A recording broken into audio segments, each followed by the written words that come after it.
لله وكفى وسلام على عباده الذين اصطفى أما بعد. اللہ تعالی نے جس آدمی کا ذکر کیا اور اس کے والدین کے احسانات جو اس کے ساتھ وابستہ تھے ان کا تذکرہ فرمایا،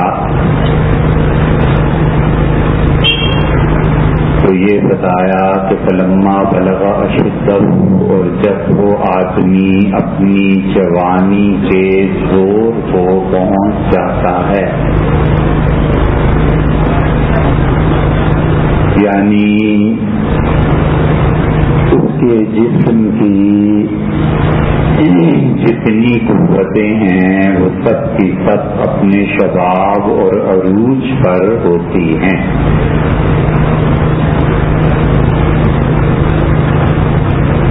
اور پھر یہ بھی بتایا کہ اس کے بعد جب اس کی عمر 40 برس کی ہو جاتی ہے تو 40 برس کا ذکر اس اعتبار سے کیا کہ انسان بہت مرتبہ عمر کے اس حصے میں جب پہنچتا ہے تو مزاج شدت کی بجائے ٹھہراؤ کا آ جاتا ہے.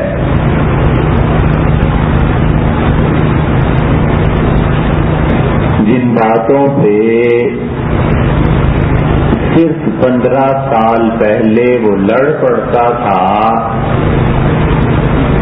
جب وہ 25 سال کا تھا تو جس بات پہ حسرت محسوس کرتا تھا اور آپے سے باہر ہو جاتا تھا، 40 سال کی عمر میں وہ باتیں قابل برداشت ہو جاتی ہیں. اور 25 سال کی عمر میں جن باتوں پر قتل سے کم کوئی سزا ہی نہیں ہوتی تھی، جب 40 برس کا ہوتا ہے تو کہتا ہے اسے عمر قید ہو جانی چاہیے.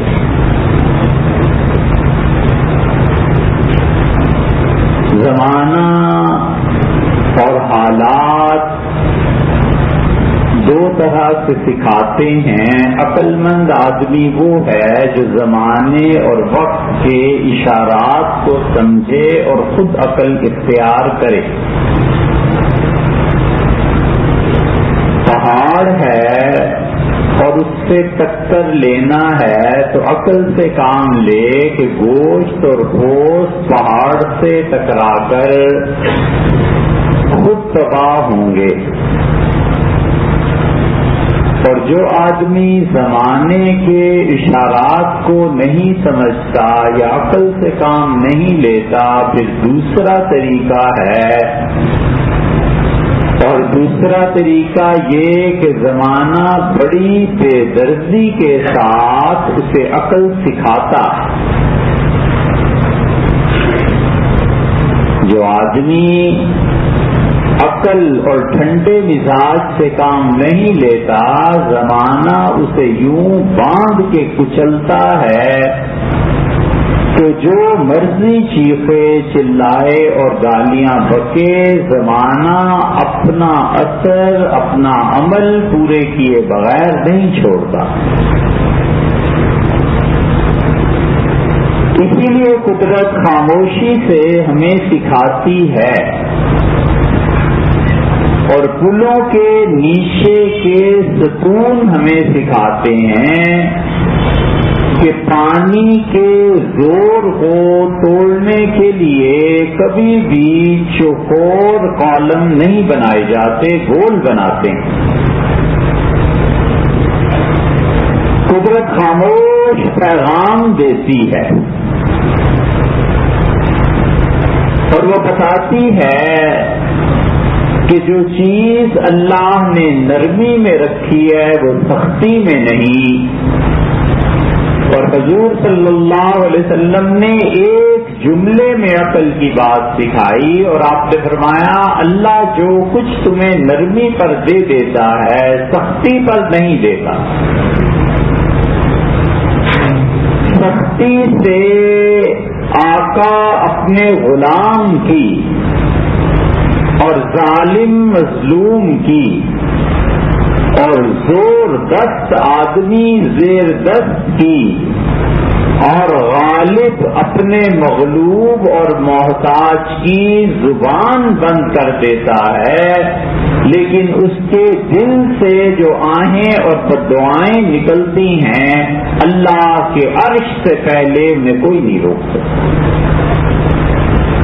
اور تقدیر اللہ کے ہاتھ میں ہے، اور اللہ ایسے سارے غالب جابر اور ظالم لوگوں کو باندھ کے رکھ دیتا ہے، اور پھر اس وقت نہ کوئی دعا کام آتی ہے نہ کوئی خیرات کام آتی ہے، مظلوم کی بددعا سے بچے اور اپنے نیچے جو لوگ کام کرتے ہیں ان کا دل دکھانے سے بچے۔ مالک بن دینار رحمت اللہ علیہ کا ایک مرید تھا، اور وہ کہیں سے تجارتی سامان لے کے بصرہ شہر میں داخل ہوا۔ چنگی والے نے اس سے کہا کہ اس پہ اتنے روپے ٹیکس لگے گا، تو اس نے کہا اتنا ٹیکس تو گورنمنٹ نے نہیں رکھا۔ اس نے کہا یہ ٹیکس ادا کرو اتنے پیسے جتنے کہہ رہا ہوں، اور یا پھر تمہارے پھل اور سبزیاں لے جاؤ۔ ٹیکس بہت زیادہ تھا۔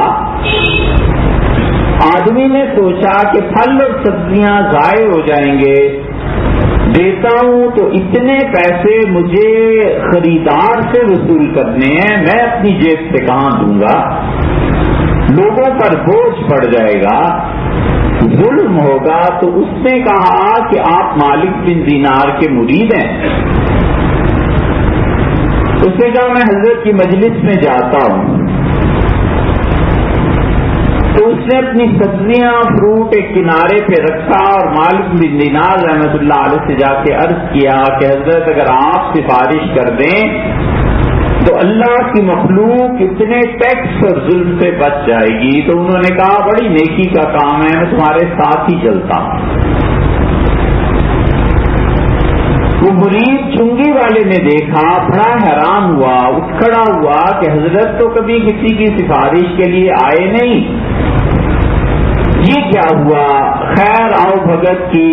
تو حضرت نے فرمایا کہ میں صرف اتنا کہنے حاضر ہوا ہوں کہ یہ ٹیکس کم کر دو، گورنمنٹ کے اصول پہ چلو، اور یہ پیسہ لوگوں کی جیب سے جائے گا اور لوگ مظلوم ہو جائیں گے، لوگوں پہ ظلم ہو جائے گا۔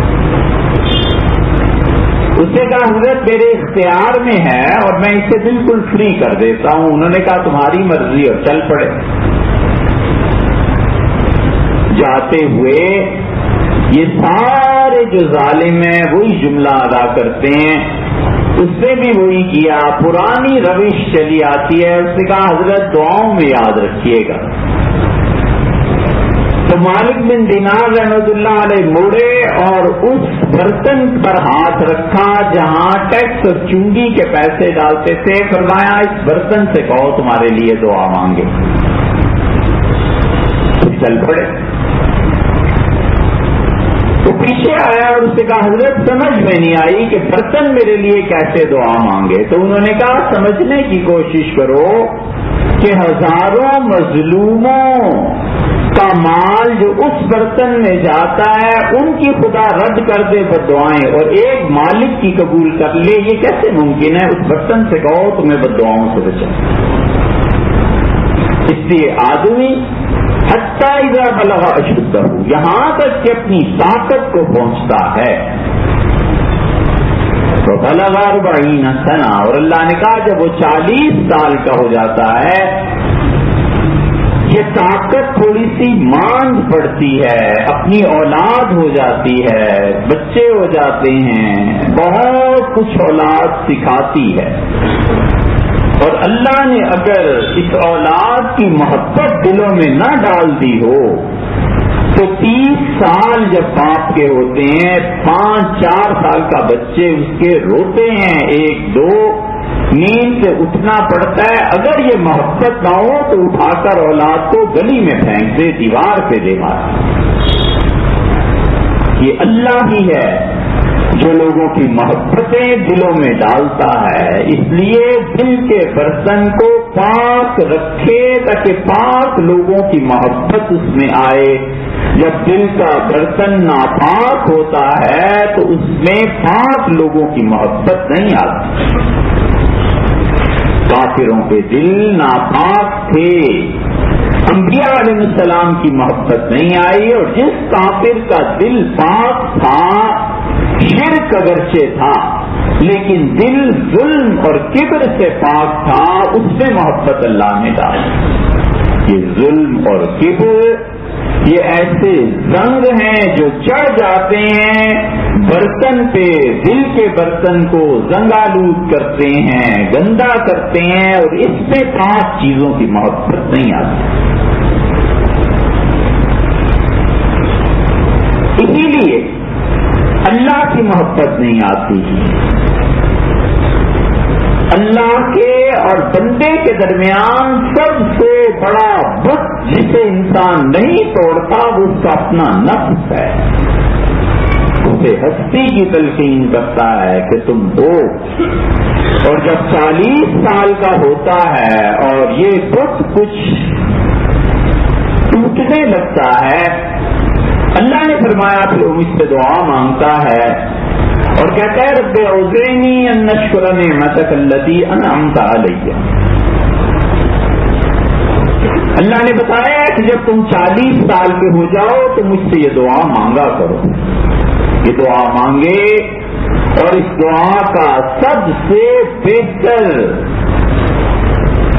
جو جگہ اور مقام ہے مانگنے کا، وہ دعائے قنوت کے بعد ہے ذکر میں، اور وہ درود شریف کے بعد اور سلام سے پہلے نماز میں۔ سلام پھیرنے سے پہلے بار بار اللہ سے عرض کرے یہی دعا کہ رب اوزعنی ان اشکر نعمتک التی انعمت علی، اور ذکر جب پڑھ لے دعائے قنوت جو ہوتی ہے اس کے بعد اللہ سے ہمیشہ یہ دعا مانگتا رہے کہ رب اوزعنی ان اشکر نعمتک التی انعمت علی۔ یہ اس دعا کا پہلا جملہ ہے۔ 6 باتیں اس دعا میں ارشاد فرمائیں کہ اے رب مجھے توفیق دے کہ میں شکر ادا کرتا رہوں۔ یہ جو رب کا لفظ ہے اسے دعا کی قبولیت میں ایک خاص دخل ہے۔ اللہ سے زیادہ دعا میں رب کا لفظ اہم ہے، اس لیے آپ انبیاء علیہ السلام کی دعائیں پڑھیں نا، قرآن کریم میں جتنی بھی آتی ہیں اکثر میں یہ آیا ہے کہ رب اے پروردگار، رب ادخلنی مدخل صدق، اے پروردگار مجھے وہاں پہ جہاں پر بھیجنا سب سے اچھا ہے، واخرجنی مخرج صدق، اور اللہ جب میں یہاں سے جاؤں تو بالکل کلیئر صاف ہو کے جاؤں۔ وَاجْعَلْنِي مِن لَّدُنكَ سُلْطَانًا نَصِيرًا، اور اے پروردگار اپنی طرف سے میرے لیے مدد نازل فرما۔ ہمیشہ جب آدمی اپنا ٹینیور پورا کر لے اور پتا ہو کہ ٹرانسفر آج صبح آتی ہے شام آتی ہے، ٹرانسفر کے لیے کاغذات چلے گئے، ہمیشہ یہ دعا ہو کثرت سے مانگتے رہنا چاہیے۔ حضور صلی اللہ علیہ وسلم سے کہا گیا کہ مدینہ منورہ جانے سے پہلے اب یہ دعا کثرت سے مانگیے کہ رب اخرجنی مخرج صدق، اے اللہ مکہ سے نکال تو سچائی کے ساتھ، وادخلنی مدخل صدق، اے رب مدینہ منورہ میں بھیج تو اے پروردگار صاف بالکل شفاف کردار کے ساتھ، وجعلنی من لدنک سلطانا نصیرا، اور اے رب دشمنوں مخالفوں کے مقابلے میں تو اپنی مدد میرے ساتھ کر۔ اللہ نے بڑی چیزیں سکھائی ہیں جو سب ہماری نجی زندگی کے متعلق ہیں۔ ہمیں فرصت ہی نہیں کہ ہم خدا کی کتاب کو کھولیں اور پڑھیں۔ جب بھی ٹرانسفر ہوتی ہے اللہ سے مانگتے رہنا چاہیے۔ تعلیم میں FSC کر لیا، اب میڈیکل میں جانا ہے، میٹرک کر لیا، کالج میں جانا ہے، ہمیشہ ایک حالت سے دوسری حالت کی طرف منتقل ہوتے ہوئے اللہ سے یہ دعا بار بار پڑھنی چاہیے۔ ایک دکان چھوڑ دی، دوسری لینی ہے، ایک شادی ہو گئی، پہلا رشتہ کرنا ہے، دوسرا کرنا ہے، رب ادخلنی مدخل صدق واخرجنی مخرج صدق، اے رب جدھر بھی لے جا واجعل لی من لدنک سلطانا نصیرا، اپنی طرف سے مدد میرے ساتھ کر۔ 15ویں پارے میں یہ دعا آئی، اللہ نے کہا مجھ سے دعا مانگو اور کہو رب اوزعنی ان اشکر نعمتک التی انعمت علی، اے رب مجھے توفیق دے میں شکر کروں تیرا ان انعامات پر جو تم نے کیے ہیں۔ یہ رب کا لفظ ہر جگہ ملے گا۔ اس پہ نوح علیہ السلام آدم ثانی ساری موجودہ دنیا جس کی اولاد ہے، جب اترے ہیں اس زمین پہ انہوں نے اللہ سے یہی کہا کہ اے رب مجھے جو نازل فرما رہے ہیں رب انزلنی منزلا مبارکن، اے اللہ برکت کے ساتھ اس زمین پہ نازل فرما۔ قیل یا نوح اہبط بسلام منا، ہم نے کہا نوح تجھ پہ ہماری سلامتی ہے، سلامت رہے نوح اس دنیا پہ۔ ماں باپ کبھی کہے بچے سلامت رہو کیسی خوشی ہوتی ہے۔ اللہ کہتا ہے نوح سے ہم نے کہا بسلام منا وبرکات علیک، جا اس دنیا میں سلامتی کے ساتھ ہم برکتیں بھیجیں گے تجھے اور تیری اولاد کو برکتیں دیں گے۔ ربنا آتنا فی الدنیا حسنہ، اس رب کا لفظ جو ہے یہ دعا کی قبولیت میں ایک اثر رکھتا ہے، اسی لیے اللہ کہتا ہے مجھ سے مانگو رب اوزعنی ان اشکر نعمتک التی انعمت علی، اے رب ہمیں توفیق دے کہ ہم اے اللہ تیرا شکر ادا کرتے رہیں۔ شکر کیوں ادا کرتے رہیں؟ وہ انعامات جو تم نے مجھ سے کی۔ اللہ کا سب سے بڑا انعام یہ ہے کہ آدمی بے نفس ہو جائے، اللہ کے درمیان اور اپنے درمیان اپنے نفس کو نہ رہنے دے، کچلے اس کو اور اس میں کو مارے۔ یہ میں ایمان سے روکتی ہے۔ فرعون نے کہا موسیٰ کو نہیں پتا، ہاں نہیں الانہار تجری من تحتی الیس لی ملک مصر، مصر کی حکومت کرسی کس کے پاس ہے؟ میری کرسی ہے، یہ دریا میرے سامنے بیٹھتے ہیں، میں جو چاہوں تو کروں، یہ میں ہے۔ اس لیے اللہ کے انعامات کو یاد کرے۔ خدا کا سب سے بڑا انعام یہ ہے کہ آدمی اپنے نفس سے دستبردار ہو جائے اور اپنے آپ کو مٹائے کہ اے رب میں کچھ نہیں ہوں، تو ہی تو ہے، تیری حقیقت ہے، تیرا ہی وجود ہے، ہم سب کے سب اس طرح سے ہیں کہ تیرے وجود کے ساتھ ہیں ورنہ کچھ نہیں۔ گورنمنٹ ایک آرڈر کر دے کہ اس طرح یہ جو 100 روپے کا نوٹ ہے آج سے منسوخ ہوتا ہے، لاکھوں اور کروڑوں روپے بیٹھے بٹھائے اپنی حیثیت کھو دیں۔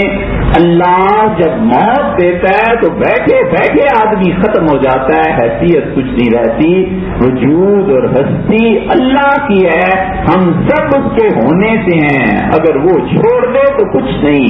اسی لیے حضور صلی اللہ علیہ وسلم سجدے میں دعا مانگتے تھے، بڑی آسان دعا ہے، یہ عرض کرتے تھے یا مالک یوم الدین ایاک نعبد و ایاک نستعین۔ ہم روز پڑھتے ہیں مالک یوم الدین، قیامت کے دن کا مالک، اے اللہ ہم تیری عبادت کرتے ہیں، تجھی سے مدد مانگتے ہیں۔ حضور صلی اللہ علیہ وسلم صرف ایک لفظ انہوں نے پڑھا دیا بدر کے دن، حضرت ابوبکر رضی اللہ عنہ کہتے ہیں سجدے میں تھے اور بار بار رو رو کے یاد کر رہے تھے یا مالک یوم الدین ایاک نعبد و ایاک نستعین، اے قیامت کے دن کے مالک، اے زمانے کے مالک، تیری عبادت کرتے ہیں، تجھی سے مدد مانگتے ہیں۔ یہ سجدے اور یہ نمازیں اگر انسان کو اندر سے نہیں توڑتی تو اسے غور کرنا چاہیے کہ میں کر کیا رہا ہوں۔ اگر کبر ختم نہیں ہوتا اور فحاشی انسان کی زندگی سے ختم نہیں ہوتی تو اسے ہر نماز پر غور کرنا چاہیے کہ میں کر کیا رہا ہوں۔ کہیں ایسے تو نہیں کہ حضور صلی اللہ علیہ وسلم نے فرمایا کتنے ہی روزہ رکھنے والے ایسے ہیں جن کے روزے ان پہ لعنت بھیجتے ہیں، اور کتنے قرآن کی تلاوت کرنے والے ایسے ہیں جن پہ قرآن تلاوت کے بعد لعنت بھیجتا ہے، اور اوپر مسلم، اور کتنے ہی نماز پڑھنے والے ایسے ہیں جن کی نمازیں ان کے منہ پہ دے ماری جاتی۔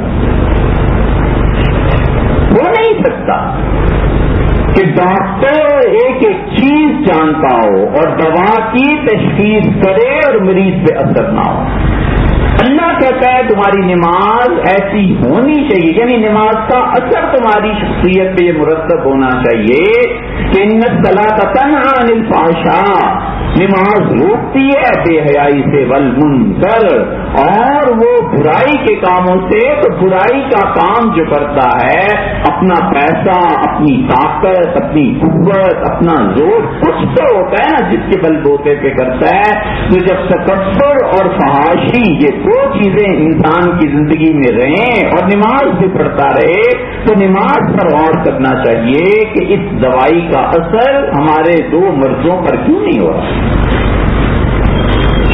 والا والدیہ، دوسری چیز مانگتا ہے، 40 سال کا ہو گیا، 60 سال والد ہو گئے، 65 سال ہو گئے، ماں اتنی بوڑھی ہو گئی، ممکن ہے دنیا میں نہ رہیں، کہتا ہے رب والا والدیہ، جو میرے ماں باپ پر تو نے احسانات کیے تھے اللہ مجھے توفیق دے میں اس کا بھی شکریہ ادا کرتا رہوں۔ ماں باپ دولت چھوڑ گئے، وراثت میں مل گئی، اللہ کا شکر یہ ہے کہ اس وراثت کو نیکی کے کاموں میں خرچ کرے۔ فقہا نے لکھا ہے کہ اگر اولاد نالائق نکل آئے اور باپ کو پتا ہو کہ میرے بعد یہ جتنا پیسہ ہے خدا کی نافرمانی میں خرچ ہوگا، جوا کھیلیں گے، برے کام کریں گے، تو اپنی زندگی میں ہی اپنی دولت کو اچھے کاموں پر لگا جائے اور ایسی اولاد کو محروم کر دے، اس کے لیے مستحب ہے، ثواب کا کام۔ 1 کروڑ چھوڑ کے مرنا ہے، اور 1 کروڑ میں لوگوں کے لیے ایک اچھی ڈسپینسری قائم ہو سکتی تھی، وہ چھوڑ کے جائے تاکہ اللہ کی مخلوق فائدہ اٹھائے، بجائے اس کے کہ ایسی نالائق اولاد جو شکر کرے باپ مرایا اور کروڑ روپے سے جوا کھیلیں گے، ریس لگائیں گے، یہ کریں گے، وہ کریں گے۔ وَأَنْ عَمَلَ صَالِحًا تَرْضَاهُ، اور اللہ میں ایسے نیک کام کروں جس سے تو خوش ہو جائے۔ اب 40 برس کی عمر میں اس نے یہ 6 دعائیں مانگی، ایک یہ کہ اللہ مجھے توفیق دے میں تیرا شکر ادا کرتا رہوں، میرے والدین سے جو آپ نے انعامات فرمائے تھے ان کا شکر ادا کرتا رہوں، اور تیسرے یہ کہ اللہ میں اتنے اچھے کام کروں کہ اللہ آپ مجھ سے خوش اور راضی ہو جائیں۔ یہ بڑے نصیب کی بات ہے کہ آدمی یہ دعا مانگے اور اللہ اسے توفیق دے دے۔ بقیہ انشاءاللہ